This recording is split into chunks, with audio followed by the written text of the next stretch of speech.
जय हिंद फ्रेंड्स, कैसे हैं आप लोग। आई होप आप लोग अच्छे होंगे और मस्त होंगे। मैं क्लास 10 का मैथ निर्देशांक ज्यामिति पढ़ा रहा था, जिसके अंतर्गत प्रश्नावली 7.2 का मैंने टोटल 5 प्रश्न कंप्लीट करा दिया है। चलिए अब देखते हैं क्वेश्चन नंबर 6 क्या कह रहा है। क्वेश्चन नंबर 6 कह रहा है कि यदि बिंदु 1, 2, 4 y, x, 6 और 3, 5 इसी क्रम में लेने पर एक समांतर चतुर्भुज के शीर्ष हो, है ना। क्या हो ये 4 जो बिंदु आपको दिखाई दे रहे हैं, ये एक समांतर चतुर्भुज के शीर्ष हैं और वो भी क्रम में, है ना। पहले ये, उसके बाद ये, उसके बाद ये, उसके बाद ये, ठीक है। तो x तथा y का मान ज्ञात करना है। चलिए सबसे पहले कहा है कि ये समांतर चतुर्भुज है। क्या है? समांतर चतुर्भुज। तो समांतर चतुर्भुज मैं ड्रॉ कर लेता हूं। देखिए ये है हमारे पास एक समांतर चतुर्भुज। क्या है ये? समांतर चतुर्भुज।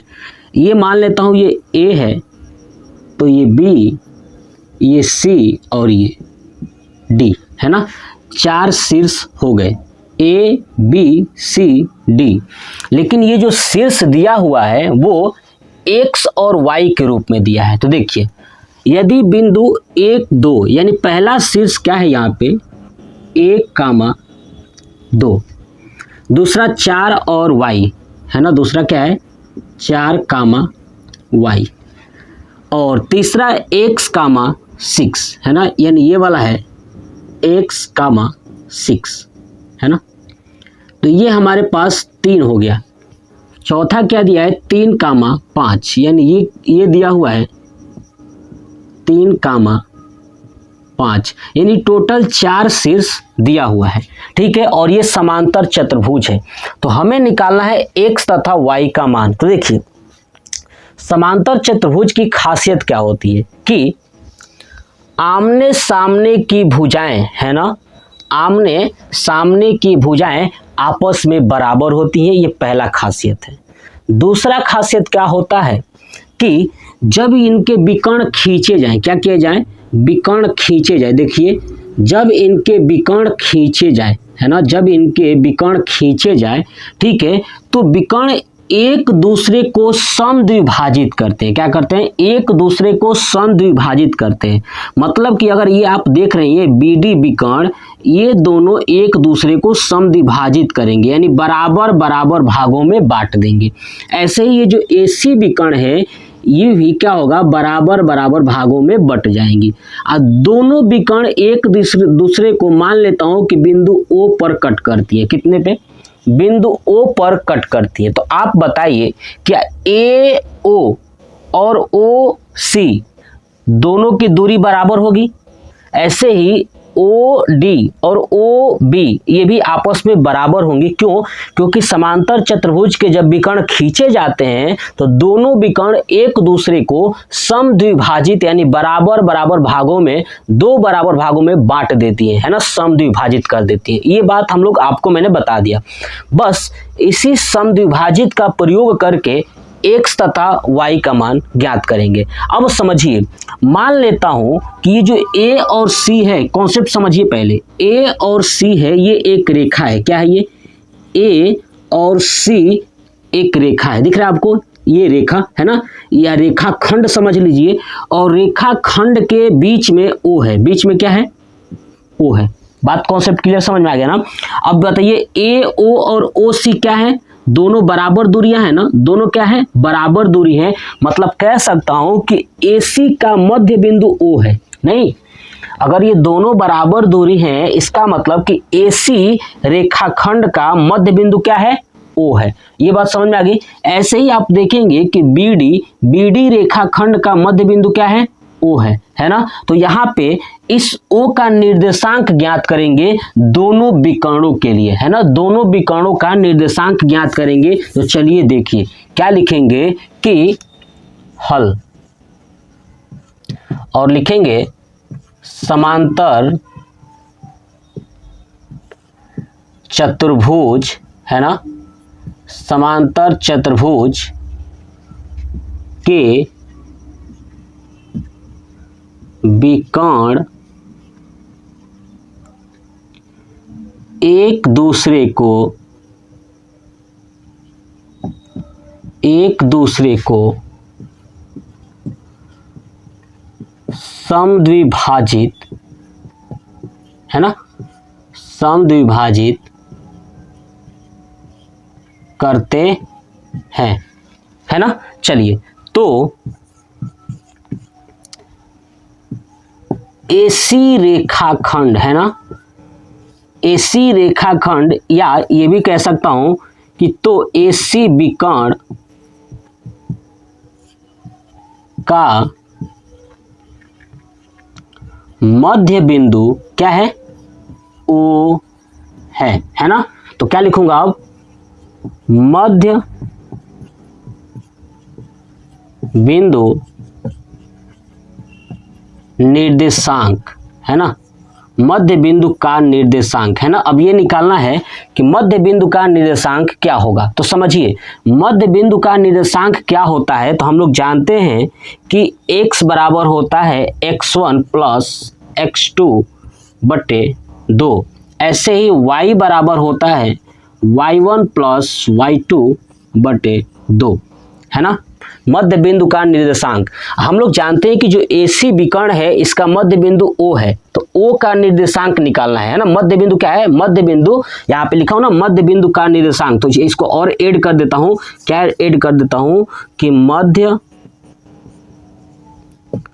बिंदु O का निर्देशांक, किसका, O का निर्देशांक। बात क्लियर होगी। चलिए, तब O का निर्देशांक ज्ञात करेंगे x और y का मान। तो x1 प्लस x2। अब देखिए A और C के लिए, है ना, AC के लिए ना, तो A और C, तो देखिए ये एक बिंदु ये है और दूसरा बिंदु ये है x1 y1 x2 y2। तो चलिए, अब x1 प्लस x2 देखिए, तो यहाँ पे होगा x बराबर, है ना, x बराबर, कॉन्सेप्ट समझिए, x1 प्लस x2। तो देखिए x बराबर x1 कितना है, 1 है, कितना है, 1 है, प्लस x2 कितना है, तो x है, क्या है ये, x है। अब ये देखिए डबल डबल x जैसा दिख रहा है, तो इसका मतलब मैं क्या करता हूँ, इसको कैपिटल वाला x मान लेता हूँ, ठीक है। समझिए, इसको क्या मान लेता हूँ, कैपिटल वाला, इसको मान लेता हूँ कैपिटल y, राइट। चलिए, अपान 2 हो गया ये कॉन्सेप्ट, समझिए।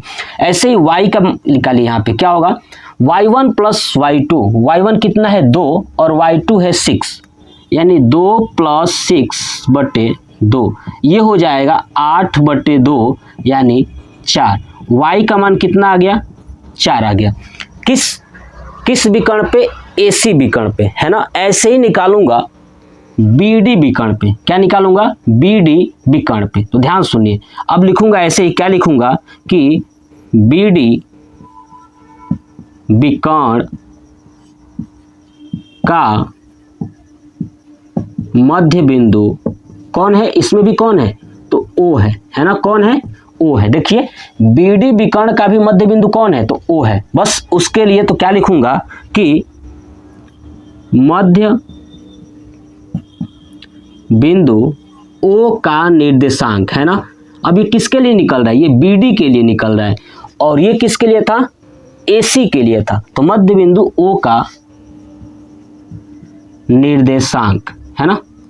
तो अब क्या लिखेंगे, वही x बराबर, है ना, x बराबर क्या आएगा, देखिए x1 प्लस, है ना, x1 प्लस x2 बटे 2। ऐसे ही y बराबर y1 प्लस y2 बटे 2, है ना। सब फार्मूला वही रखेंगे। चलिए, तो x बराबर x1 प्लस x2, देखिए x1 इसमें कितना है, कहाँ से लेके चले, b से लेके चले d तक, तो चलिए bd, तो ये हो गया x1 y1, x1 कितना है 4 प्लस x2 कितना है 3 बटे 2। ऐसे ही देखिए इसको ऐड करेंगे तो क्या आएगा, 7 बटे 2। चलिए, अब y बराबर y1 कितना है, तो आपका है y, क्या है, y प्लस, चलिए y2 कितना है, तो 5 बटे 2।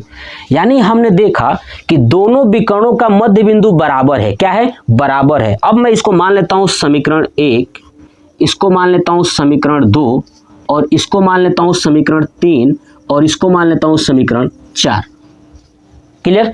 चलिए अब आप इसका स्क्रीनशॉट ले लीजिए या सॉल्व कर लीजिए। मैं इसके ऊपर का रफ करता हूं, केवल हमें समीकरण की अब जरूरत है और समीकरण को सॉल्व करेंगे। तो देखिए कैसे करना है, समझिएगा। ठीक है, हो चुका। चलिए देखिए, अब हमें समीकरण को सॉल्व करना है। जो भी हमारे पास समीकरण है, इन सभी समीकरण को मिला करके हमें सॉल्व करना है और आंसर लाना है। चलिए अब देखते हैं कैसे सॉल्व करना है। ये सबसे इंपॉर्टेंट है कि समीकरण को सॉल्व करें तो करें कैसे। देखिए, अगर आप एक चीज देखेंगे कि समीकरण 1 में x बराबर है ये मान, और समीकरण 3 में भी x बराबर है मान, यानी ये x दोनों बराबर है, इसलिए दोनों समीकरण भी क्या होंगे? बराबर होंगे। तो क्या लिखूंगा कि समीकरण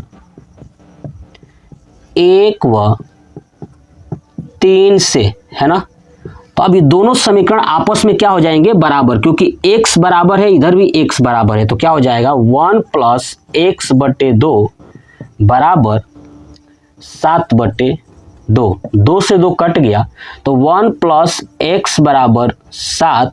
तो x बराबर आ जाएगा 7 - 1 यानी 6। बात क्लियर? ऐसे ही अब दूसरा समीकरण किससे? 2 और 4 से। समीकरण 2 व 4 से, है ना, 2 और 4 से। 2 कितना है? y बराबर 4, तो 4 बराबर कितना हो जाएगा? y + 5/2। अब गुणा करेंगे तो 4 दूना 8 बराबर y + 5। y बराबर कितना आ जाएगा? 8 - 5 यानी 3। क्या आएगा? 3 हो गया। चलिए इसको हटा दो नीचे। अब हमसे पूछा क्या था कि x तथा y का मान ज्ञात कीजिए। तो क्या लिखेंगे? अतः x का मान 6 तथा y का मान 3 है ना। x का मान कितना है? 6 है, तथा y का मान 3 है। ये प्रश्न था 6 प्रश्नावली 7.2 का। बहुत ही आसान है, बस आपको कॉन्सेप्ट समझना है, कॉन्सेप्ट के अकॉर्डिंग आप सॉल्व कर लोगे। इसका स्क्रीनशॉट ले लीजिए और कमेंट बॉक्स में कमेंट करके जरूर बताइएगा कि आपको कैसा लगा। जय हिंद।